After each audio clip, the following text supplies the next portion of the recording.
오늘은 예레미야서 36장을 통해서 우리의 신앙과 우리의 생활을 점검해 보려고 합니다. 예레미야서 36장은 예레미야서에서 가장 중요한 장이다 이렇게 말하는 사람들도 있어요. 그러니까 예레미야서 말씀이 원래 귀하지만은 그 중에서도 특히 이 예레미야서 36장은 깊은 의미가 있다 이렇게 생각하고 있는 것 같아요. 예레미야서는 몇 장까지 있죠? 52장이라고 대답해 볼까요? 예, 52장이죠. 52장까지 있는데 좀 1장부터 35장까지 즉 36장 바로 전까지의 결론이 36장이고 또 뒤에 37장부터 저 끝에까지의 서론이 바로 36장이에요. 그러니까 36장이 전체 이 52장의 가운데 있으면서 하나의 서론이면서 하나의 결론 역할을 하는 거예요. 도대체 36장이 무슨 얘기길래 이런 말을 하는 걸까요? 여러분 혹시 이런 의문 가져보지 않았습니까? 누구나 중간에 한 번쯤은 한번 갖게 되는 의문인데요. 구약에 그 많은 예언자들이 있는데 예언자들이 하나님의 음성을 듣잖아요. 그리고 이제 음성을 선포합니다. 그런데 어떻게 쓴 거예요? 그 사람들이 말하고 기억해서 썼나요? 아니면 쓰고 그 다음에 말했나? 그게 어떻게 문자화되어서 우리에게 오게 되었는지 궁금해한 적 없으세요? 또 당대 사람들이 예언자의 선포를 어떻게 들을 수 있었는지 그 정황도 매우 궁금했을 거예요. 예레미야서 36장은 그런 의문들에 답을 주고 있어요. 그러니까 참 귀한 거죠. 말하자면 성경이 특별히 성경의 예언서가 어떻게 준비되고 어떻게 기록되고 어떻게 발전되어 왔는지 그런 걸 보여줘요. 그래서 중요하다고 하는 거예요. 그런데 그 얘기만 하고 있는 게 아니에요. 또 예레미야서 36장은 예언자 예레미야와 서기관 바룩의 관계를 다시 한번 조명해 주고 있어요. 그 두 사람과의 관계가 어땠는지에 대해서도 말해주고 있어요. 누군가는 말하고 누군가는 받아 적었죠? 예레미야가 아나돗의 밭을 살 때 그 개혁 과정을 대신하는 사람으로 바룩이 잠깐 등장한 적이 있었는데 예레미야서 36장에서는 그 바룩의 역할이 더욱더 명확하게 그려지고 있어요. 또 예레미야서 36장은 남유다 말기의 서기관들과 그 고위 관료들이 왕에게 어떤 식으로 영향을 미쳤는지 또 어떤 면에서는 영향을 미칠 수 없었는지 즉 제약이 있었는지 이런 것들도 말해줘요.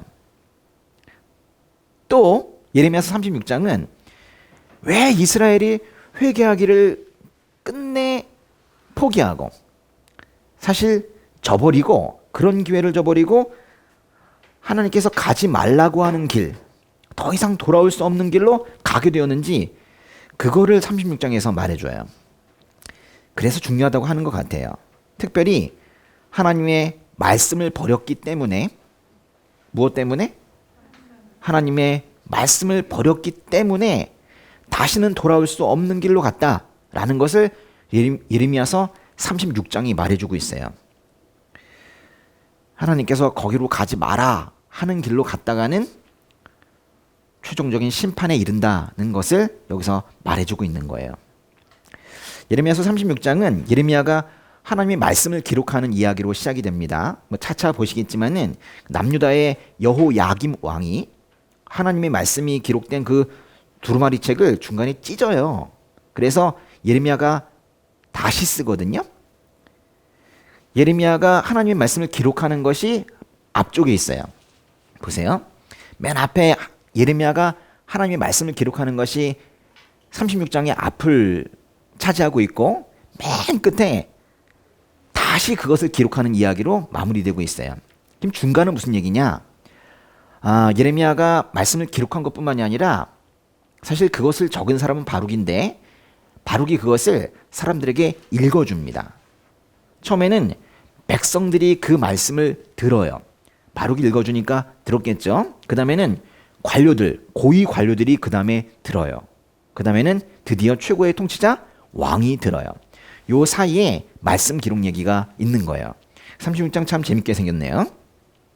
예레미야서 36장에서 그래서 가장 중요한 단어를 하나 찾아라 임영웅 한번 찾아봐라. 네, 그러면 저라면은 두루마리라고 할 것 같아요. 두루마리가 뭐예요? 성경 말하고 있는 것인데 그 성경 즉 말씀 이것이 가장 중요한 단어일 것 같아요. 근데 동사를 하나 찾아봐라 라고 한다면 기록한다 라는 동사가 중요할 것 같아요. 기록한다. 그래서 명사로서는 두루마리, 동사로서는 기록한다. 이 두 단어를 중심으로 잘 기억하시면서 예레미야서 36장 읽어보도록 하겠습니다. 우선 1절부터 8절까지 한번 읽어보도록 할게요. 시작. 유다 왕 요시야의 아들 여호야김 4년에 여호와의 말씀이 예레미야에게 임해 말씀하셨습니다. 두루마리 책을 가져다가 요시야 때 내가 네게 말하기 시작한 날부터 오늘까지 이스라엘과 유다와 다른 모든 민족들에 대해 내가 네게 말한 모든 것을 그것에 기록하여라. 혹시 유다 집이 내가 그들에게 행하려고 생각하는 모든 재앙에 대해 듣고서 그들 각자가 자기의 악한 길에서 떠날지 모른다. 그러면 내가 그들의 악함과 그들의 죄를 용서할 것이다. 그리하여 예레미야는 네리야의 아들 바룩을 불렀고 바룩은 두루마리 책에 여호와께서 예레미야에게 말씀하신 모든 것을 예레미야의 말에 따라 기록했다. 그러고 나서 예레미야가 바룩에게 명령했다.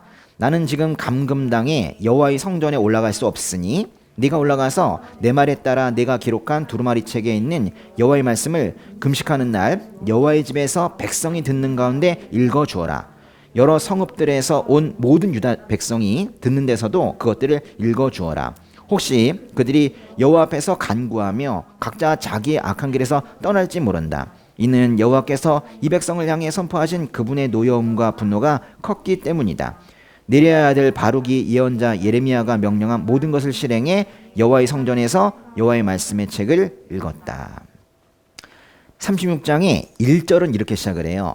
유다 왕 요시야의 아들 여호야김 4년에 여호와의 말씀이 예레미야에게 임해 말씀하셨습니다. 때가 언제래요? 여호야김 즉위 4년째예요. 예레미야에서 이 여호야김 4년이라는 말이 여러 번 나옵니다. 특별히 이미 보았던 25장 1절에서도 한번 나왔었고 지금 보시고 있는 36장 1절에서 여호야김 4년이 나오죠. 이제 앞으로 보실 45장 1절과 46장 2절에서도 여호야김 4년이 언급이 돼요. 이렇게 총 4번이 나오는데요. 이미 이제 여러 번 이제 말씀을 드렸듯이 여호야김 4년은 주전 605년입니다. 여호야김 4년이 몇 년도라고요? 주전 605년이에요. 그리고 예레미야가 사역을 시작한 지 이때가 23년째 되는 해예요. 나이가 꽤 됐겠네요. 그죠? 예.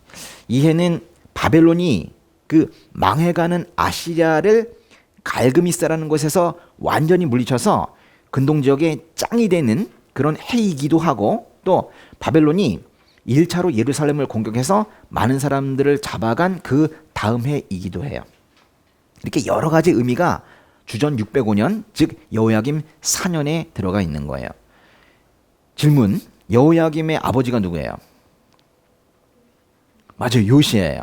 예, 여호야김의 아버지는 요시야입니다.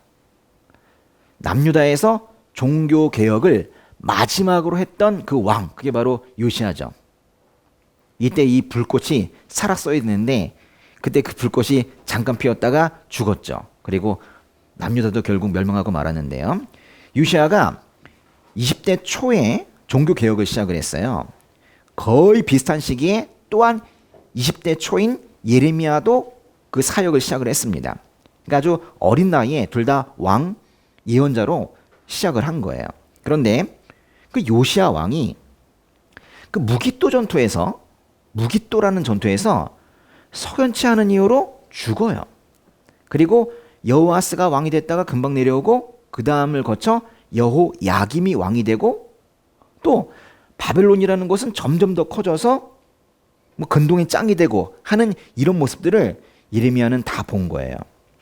말하자면 한 나라가 기울어져 가는 걸 봤어요. 그리고 그 나라를 치기 위한 어떤 채찍이 점점 커져가는 과정도 보게 된 거예요. 이게 예레미야가 목격한 것입니다. 여호야김 4년에 하나님께서 예레미야에게 말씀하셨어요. 2절인데요. 두루마리 책을 가져다가 요시야 때 내가 네게 말하기 시작한 날부터 오늘까지 이스라엘과 유다와 다른 국들에 대해 내가 네게 말한 모든 것을 그것에 기록하여라. 요시야 때 하나님께서 예레미야에게 말씀하시기 시작한 것부터 현재까지 모든 그 신탁을 두루마리 책에 기록하라는 그런 말씀이에요. 그러니까 하나님께서 명령하셨네요. 기록하라. 짧게 말하면 성경 쓰라는 거예요.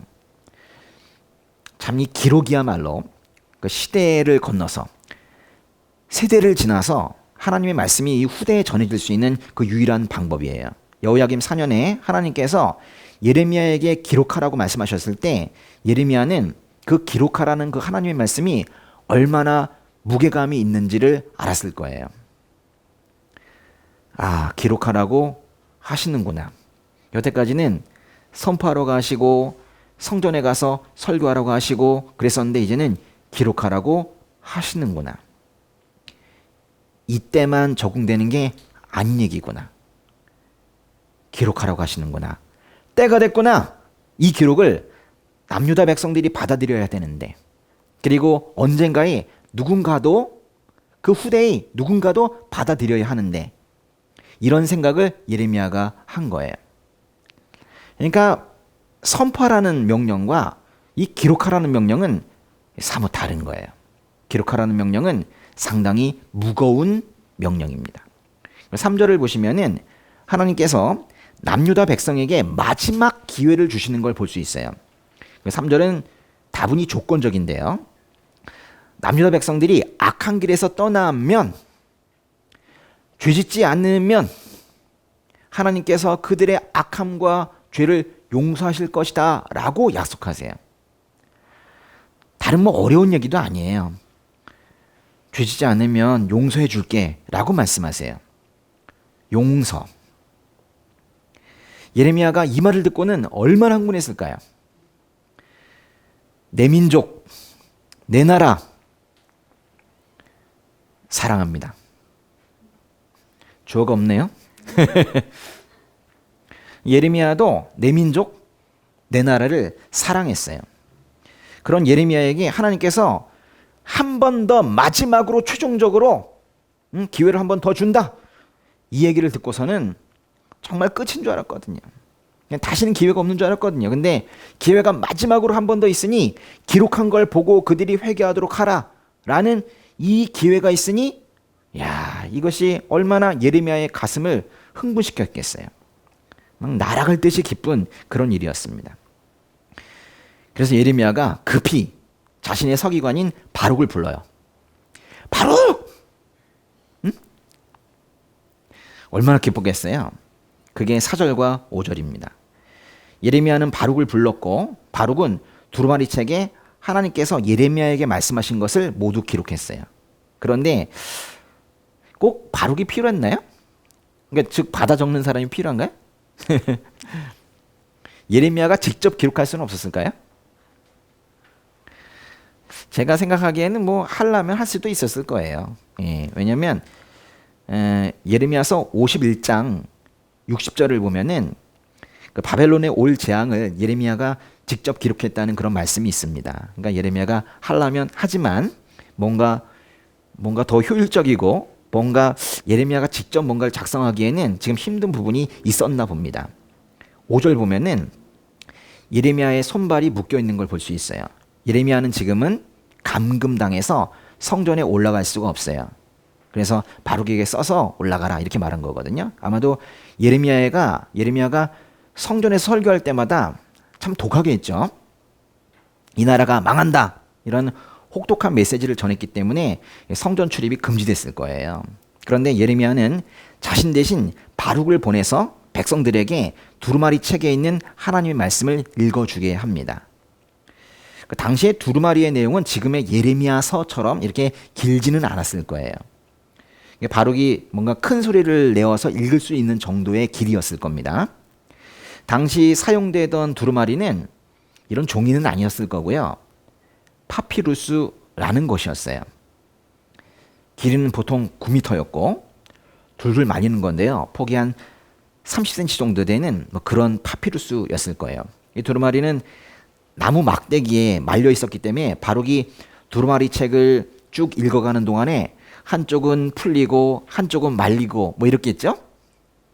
그 두루마리의 내용이 예레미야서의 어느 부분, 어느 장을 말하고 있는지는 우리는 알 수는 없어요. 그렇지만 분명히 이스라엘과 남유다와 그 주변 민족들에 대한 경고가 그 안에 포함이 되어 있을 거예요. 바룩은 예레미야의 명령대로 성전에서 백성들에게 두루마리 책의 내용을 읽어 주었습니다. 두루마리 책이 백성들에게 요청하는 것은 간단했어요. 회개요, 회개. 모두가 악한 길에서 떠나서 회개하고 하나님께로 돌아오라. 이것이 그 내용이었어요. 실제로 바룩이 백성들에게 두루마리 책을 읽어준 때는 그거보단 조금 더 뒤쪽인데요. 그 다음해인 여호야김 5년 9째 달입니다. 1년이 훌쩍 지났네요. 그러니까 두루마리 책을 기록하는데 시간이 좀 많이 걸렸을 거예요. 또 백성들에게 두루마리를 언제쯤 낭독해야 되는가, 그 최적의 시간을 아마 기다리고 있었을 것입니다.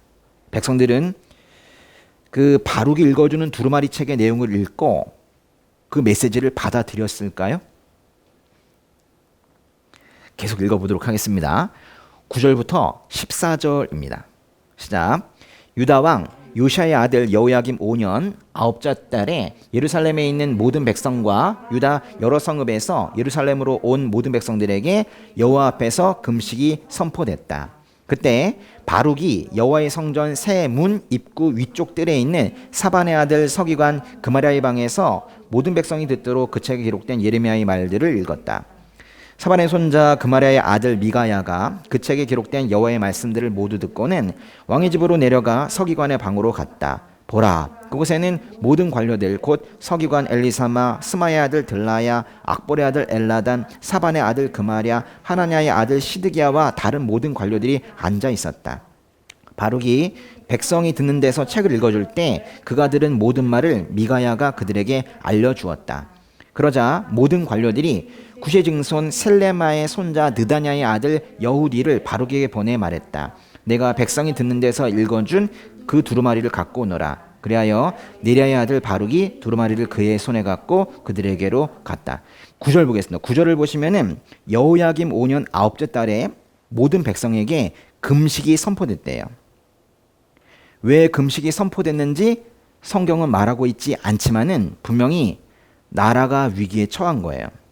그러니까 전 국민 금식이 선포된 거예요. 이해될 수 있죠? 이미 바벨론이 한번 쳐들어와서 다니엘과 그 친구들 등 많은 인지를 이미 잡아갔거든요.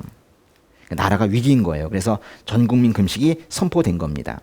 그리고 많은 사람들이 성전에 모여 있게 되었어요. 그래서 이때가 바로 하나님의 말씀을 선포하기에 가장 적합한 때라고 예레미야와 바룩은 생각한 거예요. 그래서 이때 바룩이 성전으로 갑니다. 가서 하나님의 말씀이 적힌 두루마리를 읽어 내려가기 시작을 했어요. 10절을 보시면은 바룩이 두루마리 책의 내용을 읽은 장소는 어떤 방인데요. 어떤 방이냐요?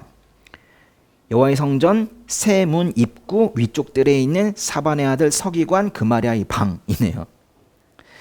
이 방에서 백성들이 하나님의 말씀을 들었고 사반의 손자 그마랴의 아들 미가야도 그 말씀을 들었대요. 사반의 아들이 그마랴입니다. 집중해 봅시다. 사반의 아들이 누구라고요? 그마랴라고요. 또 그마랴의 아들이 미가야입니다. 예, 안 외워도 돼요. 그러나 이 사반이라는 이름은 알아야 될 것 같아요. 사반이 누굽니까? 이 사반은 바로 그 요시야 왕이 종교 개혁할 때 그 종교 개혁 도운 사람이 바로 이 사반이에요. 하나님의 성전에서 율법책이 발견이 되었는데 그것을 요시야에게 읽어준 사람이 바로 사반입니다.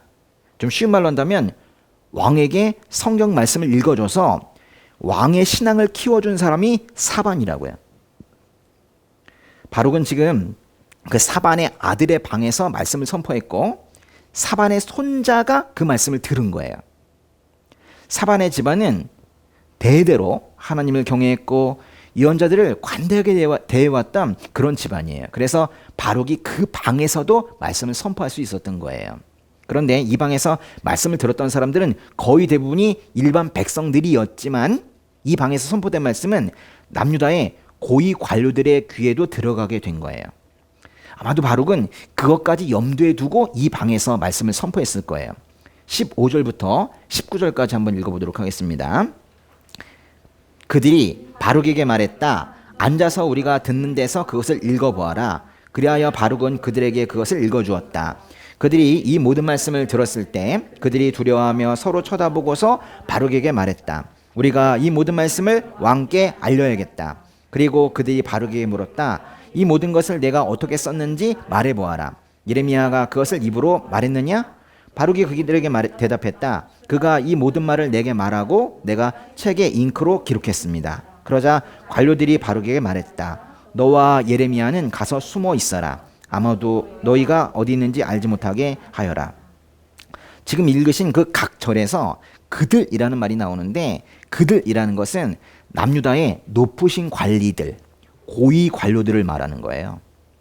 15절을 읽어보면 관료들이 바룩에게 이렇게 말합니다. 앉아서 우리가 듣는 데서 그것을 읽어보아라.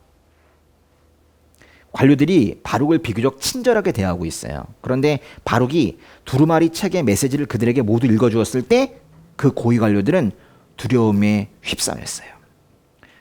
그들이 왜 두려워했을까요? 바룩이 내용을 읽는데요. 그 내용을 들어보니까 현 정권에 대해서 매우 비관적인 거예요. 망할 거래. 바벨론에게 항복해야지 된대. 그래야 겨우 목숨을 부지할 수 있대. 뭐 이런 내용이었던 거예요.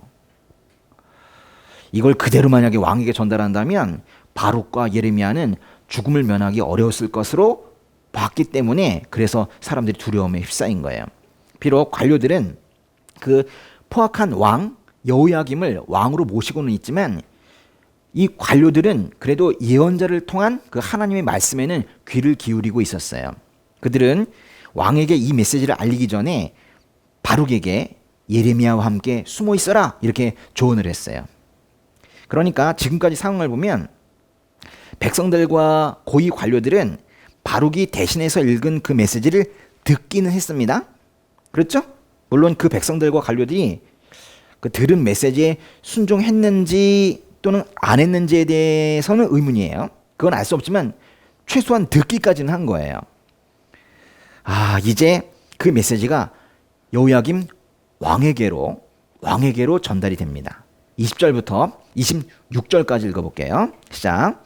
그들은 그 두루마리를 서기관 엘리사마의 방에다 놓은 후 뜰에 있는 왕에게 가서 그에게 모든 것을 보고했다. 왕은 여우디를 보내 두루마리를 가져오게 했다. 여우디는 서기관 엘리사마의 방에서 그것을 가져왔다. 왕과 그의 옆에 서 있던 모든 관료들이 듣는 데서 여우디가 그것을 읽어주었다. 그때는 9째 달이어서 왕이 겨울궁에 머물고 있었고 왕 앞에는 불피운 화로가 있었다. 여우디가 서너 편을 읽어주고 나면 왕이 그것들을 서기관의 칼로 잘라 화롯불 속에 던졌다. 결국 두루마리가 전부 화롯불 속에서 다 없어졌다.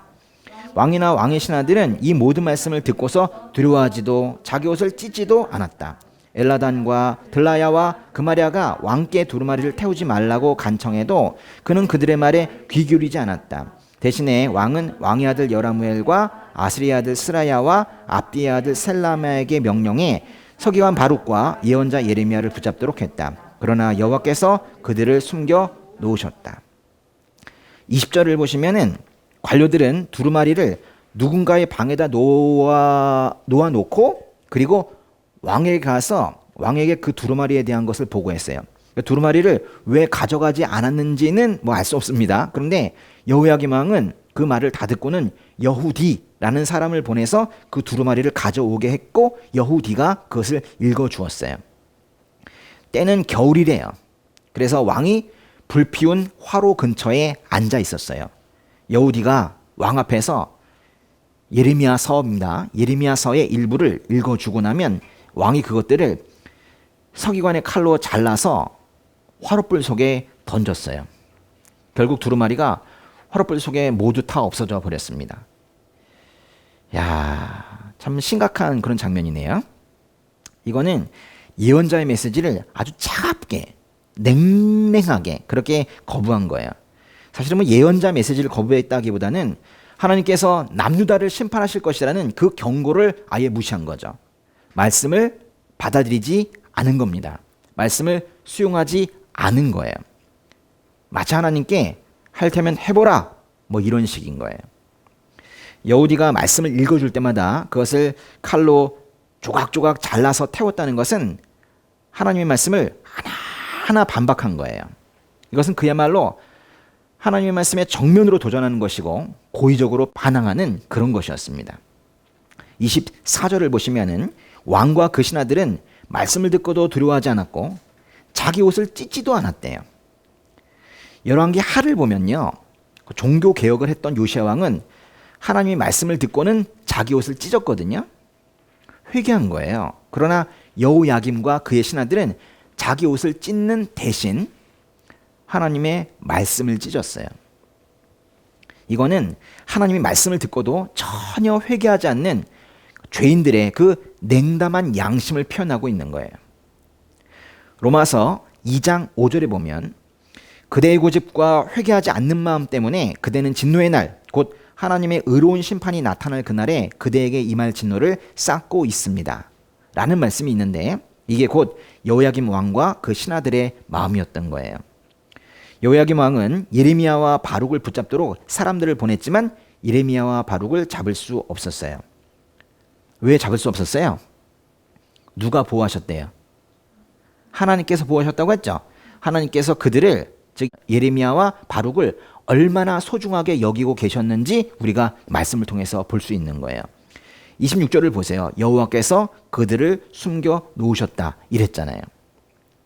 예레미야와 바룩은 하나님께서 그들을 숨기시고 보호하셨어요. 왜냐하면 이들은 말씀을 지키고 있는 그 어두운 세상에서, 그 거친 땅에서 유일하게 하나님의 말씀을 지키고 있는 청지기였기 때문입니다. 지금 이 시대에도 하나님의 말씀을 귀하게 여기는 사람들은 하나님께서 보호하시지 않겠습니까? 아멘. 네. 우리는 하나님의 말씀을 찢는 참으로 처참한 광경을 하나님의 말씀 안에서 지금 보고 있어요. 요한복음의 5장을 보면은 예수님께서 유대 사람들에게 하나님의 말씀이 너희 안에 있지도 않다, 그렇게 말씀하시는 장면이 나오는데, 하나님의 말씀이 그 안에 없는 사람은 하나님의 말씀을 거부하게 되는 거거든요. 달리 말하면 하나님의 말씀을 사랑하는 영이 그 안에 있는 사람만이 하나님의 말씀을 계속해서 듣고 읽고 순종하게 되는 거예요. 좀 다른 말로 하면 이 안에 성령이 있는 사람만이 하나님의 말씀을 찾게 되어 있는 거예요. 성령께서 내주하시는 그런 그리스도인들은 하나님의 말씀을 찾게 되어 있어요. 하나님의 말씀을 앞에 두고도 냉랭한 마음이 들었다면 과연 내 안에 성령이 있는지, 그분께서 이 안에 계시는지 고민해 봐야 될 거예요. 여호야김이 하나님의 말씀을 찢는 잔인한 그런 행위를 했지만 하나님의 말씀인 이 성경을 불법이나 소설처럼 여기는 현재 이 뭇사람들도 사실은 여호야김과 같은 상태의 사람들이에요. 여호야김이 말씀을 찢었기 때문에 예레미야는 이제 다시 말씀을 기록하게 됩니다. 마지막 부분인데요. 27절부터 32절까지 읽어보도록 하겠습니다. 시작. 예레미야의 말에 따라 바룩이 기록한 말씀이 있는 두루마리를 왕이 태워 버린 후에 여호와의 말씀이 예레미야에게 임해 말씀하셨습니다. 다른 두루마리를 가져다가 유다 왕 여호야김이 태워버린 첫 번째 두루마리에 있던 이전의 모든 말씀을 그것에 기록하여라. 또 유다 왕 여호야김에게 말하여라. 여호와께서 이렇게 말씀하셨다. 내가 이 두루마리를 불태우며 이렇게 말했다. 너는 왜 바벨론 왕이 분명히 와서 이 땅을 황폐케 하고 사람과 짐승이 그곳에서 끊어지게 될 것이라고 기록했느냐? 그러므로 유다 왕 여호야김에 관해 여호와께서 이렇게 말씀하셨다.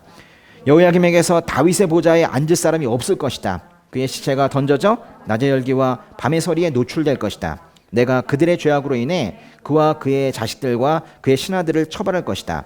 내가 그들에게 선포한 모든 재앙을 그들과 예루살렘에 사는 사람들과 유다 백성에게 오게 할 것이다. 이는 그들이 믿지 않았기 때문이다.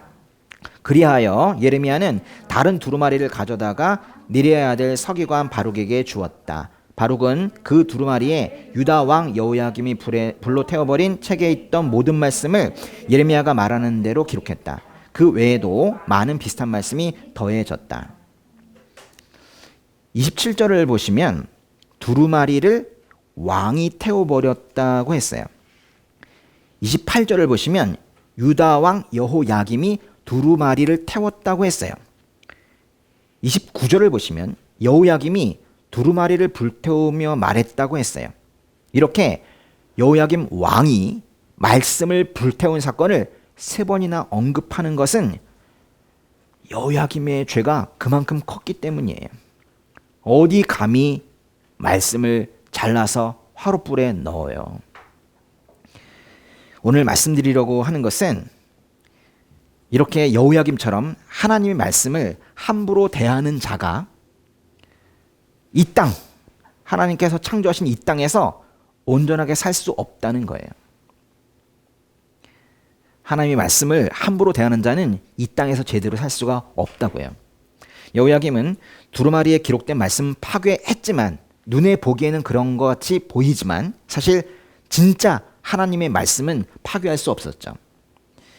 하나님의 말씀을 함부로 대한 여호야김에게는 하나님의 저주의 심판이 결국 내려지고 맙니다. 30절 보시면은 여호야김에게서 다윗의 보좌에 앉을 사람이 없을 것이고 그의 시체는 던져져 낮의 열기와 밤의 서리에 노출될 것이라고 예언이 돼요.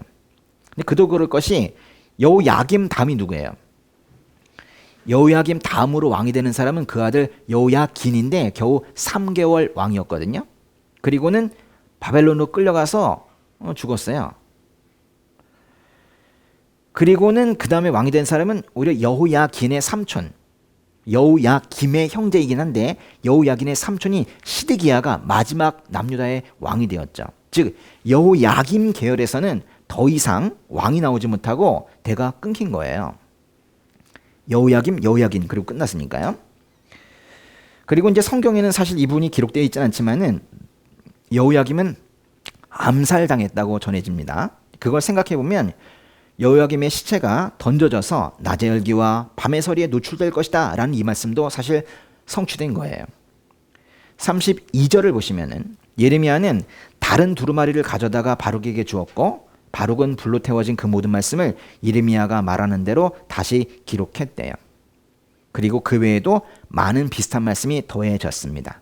그래서 지금의 예레미야서, 여러분이 보고 계시는 예레미야서가 바로 우리에게 오게 된 거예요. 그러니까 하나님의 말씀은 그것이 기록되는 것뿐만이 아니라 안전하게 보존되어서 후대에 전해지는 것까지 이거를 하나님께서 하셔야 되는 거예요. 이게 써지는 게 다가 아닌 거예요. 써지는 것도 상당히 어려운데 그것이 보존되어서 우리에게까지 오는 것이 그게 순탄치 않단 말이에요. 아니 여러분, 파피루스는요 오랜 세월이 지나서 그게 딱딱하게 굳으면 손만 대도 부서져요. 거기에 말씀이 기록되었다가 지금까지 전해지는 것도 놀라운 일인데 안 놀랍습니까? 우와 해봐요. 놀랍잖아요. 그것만 해도 놀라운 일인데 여호야김처럼 또 각 시대마다 하나님의 말씀에 대적하는 사람들이 있었다니까요. 그러니까 이 보존이라는 게 쉬운 일이 아니었던 거예요. 그러니까 지금 우리가 손에 쥐고 있는 이 성경 말씀이 얼마나 많은 사연과 사고와 대적들을 뚫고 여기까지 왔는지를 생각해보면 우리가 이 말씀을 함부로 대한다는 건 상상하기가 어렵습니다. 지퍼가 있다고 해서 지퍼를 열지 않는 것은 상상하기가 어려운 거야. 응? 각 집에 성경책이 다 있는데 응? 먼지가 쌓여 있다면 이상한 거죠. 오늘 말씀의 결론은 이거예요. 한번 적어보실래요? 순종의 완성은 말씀이다. 이거예요. 순종의 완성은 말씀이에요. 우리는 말씀을 통해서 하나님을 배우고 하나님의 일하심을 배우고 하나님께서 십자가에서 하신 일에 대해서도 배워요. 또 그 말씀을 통해서 그 말씀이 예수님에 관한 것이라는 것도 배우게 되는 거예요. 말씀을 통해서 다 배우는 거예요. 또 무엇이 있습니까? 말씀을 통해서 배우는 거죠. 어쩌면 이 세상 사람들을 두 종류로 나눌 수 있을지도 모르겠어요. 한 부류는 하나님의 말씀에 감동하는 사람들, 한 부류는 그렇지 않은 사람들인데요. 우리는 그 하나님 말씀 앞에서 그것을 이해하기 위해서 애를 쓰고 또 그만큼 부담을 갖고 뭐 그러는 사람들이 있을지 모르지만 그것은 하나님의 말씀을 대하는 태도로는 적당하지 않아요. 근데 제가 예전에 좀 그랬던 것 같아요. 일단 이해해 보려고, 외워 보려고. 그런데 그것은 제가 시간이 점점 지나가면서 이제 이 신앙의 이 군사들 있지 않습니까? 같이 이렇게 쭉 가면서 이것들을 이해하고 암기하는 것이 중요한 것이 아니구나. 그걸 이제 우리가 알게 돼요. 그것보다는 단 하나의 말씀을 보더라도 그 말씀에서 기쁨을 찾는 것이 중요해요. 그것을 살아보려고 애쓰는 게 중요해요. 무엇보다 중요한 것은 그 말씀 속에 거하는 거예요. 그건 다른 말로 하면 그 말씀 속에서 안식하는 거예요. 우리는 안식일을 지키라 하는데 사실은 말씀 속에서 안식해야 되는 거예요. 근데 말씀을 보면 부담이 된다. 말씀 보면 이거 어떻게 해야 되지? 이런 마음이 들었다면 그거는 뭔가 말씀을 잘못 대하고 있는 거다. 이런 생각이 드는 거예요. 말씀을 보면서 마음이 편안해지고 말씀을 보면서 생명이 느껴지는 그런 우리가 돼야 되는 거예요. 말씀에서 꿈틀거림이 있어야 되는 거예요. 하나님의 말씀을 귀하게 여기는 우리 형제 자매님들 될 수 있기를 주님의 이름으로 축복합니다. 기도하겠습니다. 아버지 은혜 감사합니다. 하나님 아버지, 우리 성도님들 하나님의 말씀인 그 성경을 읽을 때 말씀 속에서 무엇보다도 아버지의 마음을 읽고 아버지의 사랑을 느끼게 되길 원합니다. 그리하여 언제나 예배드리는 것처럼 그 말씀 속에서 안식하고 그 말씀 속에서 회복을 경험하게 되기를 원합니다. 세상에 많은 언어들이 있지만 오직 하나님의 말씀으로 이들이 치유되고 이들이 다시 일어서고 다시 해보고 싶은 그런 소망을 가지는 그런 삶 살아가게 되기를 원합니다. 간혹 아프고 간혹 실패하고 쓰러지는 경우가 있으나 하나님의 말씀으로 다시 일어서는 그런 우리 성도님들 될 수 있기를 주님께서 그 삶을 인도해 주시기를 원합니다. 아버지, 그렇게 인도하실 것을 굳게 믿습니다. 예수님의 이름으로 기도드렸습니다.